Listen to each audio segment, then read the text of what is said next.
Hey guys, it's Shantae Moore, certified financial educator, and I had to record this video for my truck. I've been so busy, like it's so hard for me to find time to sit down and record these little videos, and it's just been a mess. So I was like, I've been so horrible about trying to upload these things, and I can't keep, not sending, not posting these videos, and I have so much that I want to talk about.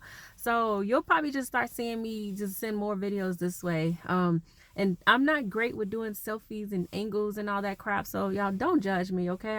This is normally not how I interact with my phone.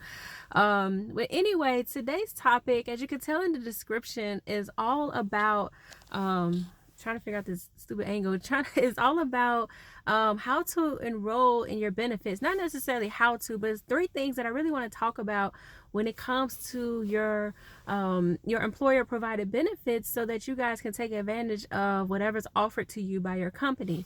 Now, keep in mind, I know that everybody doesn't have benefits that are offered to them. Maybe you're part-time, maybe you're self-employed like me, where you don't have corporate benefits that are available to you.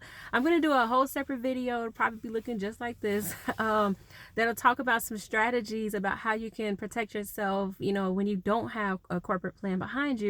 But for those of you who are lucky enough to actually have a benefits package, and right now you're making choices and saying, what should I pick? Should I pick this? Should I pick that? Who do I add in as my family? This video is for you. So I want to kind of give you some, some guidance, because one thing that I do for my clients is that when I sit with them one-on-one, I always talk to them about what benefits does their employer offer them. And the reason being is because if they take advantage of those benefits, it often helps me out when it comes to putting together a financial plan for them, that I don't have to force them to do as much, because, some of the stuff that, some of the things that they're offered by the workplace actually help me out when it comes to their benefits. I don't know. I don't know about this sun. It's just going to be there. But anyway, so I wanted to go through three things. If this is you, if you're looking at, how should I take advantage of these benefits? The first thing that I want to address is any disability insurance. So if your company offers disability insurance, they'll probably offering two types. They're probably offering you a short-term disability insurance and then a long-term disability insurance. Usually the short term, they give it to you for free. If they don't, it's most times it's free. And what disability insurance is, let me just explain that first. It's insurance to where if you became sick or injured and you're not able to work, that they would actually replace your income. That's disability insurance. Now disability, some people think disability and they think, oh, you got to be disabled. No, this is literally if you're sick and you're injured and you're not able to go to work, or if you're having a baby. So like when you take women, if you take that 12 weeks off and you use your FMLA, you don't get paid just from taking advantage of FMLA. All that does is guarantee that your job is there. You would actually be using disability insurance to continue to pay you while you're out of work to take care of your newborn baby.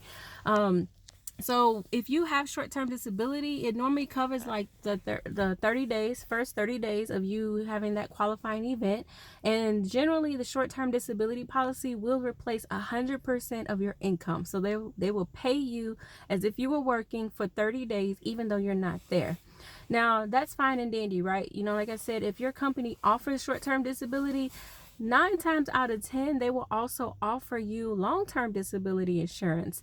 Now, long-term is what most people don't take advantage of, because they just see it as another cost.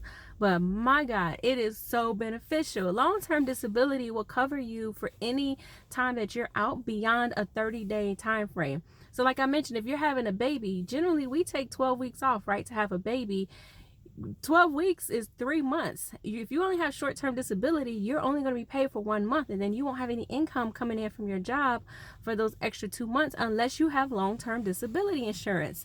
Now, every company is different. You want to call HR and get their exact numbers and dates and time frames, but generally that long-term disability will cover you for past that 30 day, that first 30 days you're paid by your short-term disability plan, and then after that 30 days, that first 30 days, that's when the long-term disability insurance will kick in. And depending on whatever structure they have set up, it'll pay for like another, maybe another 30 days, maybe another 60 days, maybe even another 90 days. And you want to take advantage of that. I mean, we're talking literally to to pay for that extra benefit, maybe $5, maybe $10 per paycheck, but it is so worth it. One thing to keep in mind with long-term disability insurance is that unlike short-term disability, they only pay you maybe 50 to 60% of your income. So they will not replace your whole paycheck, but I mean, it's better than nothing, right? Short-term disability generally pays you 100% of your income. Long-term disability will then continue to pay you another 50 to 60% of your paycheck. But again, call your HR and they'll help you determine what those numbers are. At the end of the day, just take advantage of it. It's worth it. You just want to have it and not need it versus need it and not have it, if that makes sense. So the second thing that I want to talk about is your 401k plan. Now, I'm not going to go into a 401k. That's a whole nother video. That's a whole nother beast to talk about. But I want to talk about when you're enrolling, because the one thing that when you're enrolling into the 401k plan, number one, you need to enroll into it, take advantage of it. That's free money from the company. It's an investment account for retirement. And how a 401k generally works is that when you put in money, your employer puts in money. So that's what I want to talk about today. One question I get all the time was, well, Shantae, how much money should I be putting into my 401k plan? My general rule of thumb is whatever they match you. So they might say, well, for every dollar you contribute, we'll match you 6%. Meaning for every dollar that I put in, they put in a dollar up to 6% of my income. They might match you 50 cents on every dollar you contribute up to 3%. Whatever it is, every company has their own parameters. I don't care if it's 50 cents a quarter, 75 cents. That's free money that the company is contributing to your retirement account. So you want to take advantage of it. And the only way you can take advantage of it is by you enrolling into the 401k. And the one thing that I do want to stress is do not put in any more than the match. That's the number one biggest mistake people make when it comes to their 401k is they put in more than what they are matched. If you have that much extra money to save, you need to talk to someone like me, because I can give you way many more strategies and probably better solutions to where you can save and invest that money versus your 401k. Now, I realize most people just put in more into their 401k because they just don't know where else to save, and they know that money grows and it's invested. But later on down the line, that might not actually work the best for you. So that's why you want to talk to somebody like me, because then I can help you redirect some of those monies to some other strategies that will probably work a lot better for you. But never contribute more than what the match is. Take advantage of all the free money, and if you have more to invest, come talk to somebody like me so that I can give you strategies of where else to save that extra money if you have it. And the last thing that I want to talk about is life insurance. So if your workplace company, if your employer offers you the ability to purchase additional life insurance, I always recommend it. Maybe they'll say, well, you can purchase up to 2 to 3 times your salary extra, and you pay a couple extra bucks per paycheck. You might as well take advantage of it. It's free. It's not free, but it's a super cheap option to get some life insurance. And the good thing is that you don't have to do any medical things. It's a group term insurance policy. It's a group term insurance.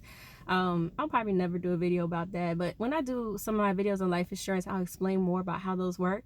But at the end of the day, take advantage of it, because they don't do the medical, they don't ask questions, they don't care if you're already sick. Just take advantage of it. It's super cheap. Now, even though I'm telling you to take advantage of it, that does not mean to think that that's the only life insurance you should have. I talk to people, they're like, oh yeah, Shantae, I have some life insurance. I got some through the job. Great. I'm glad you have something, but we're not going to depend only on the workplace insurance, because number one is group term. That's the first thing. Number two, oftentimes it's still not enough. Most times our insurable need is probably 10, 20 times more than what's offered through the workplace. And number three, what if you don't work at that job anymore? There goes your life insurance. So we want to make sure if you're my client, you will have a policy that you own outside the workplace that's not tied to a job. But at the end of the day, having something is better than nothing. I just don't want that to be the only thing that we depend on. I want you to have something outside the workplace as well. So those are the top 3 things that I want you to look at when it comes to your benefits package.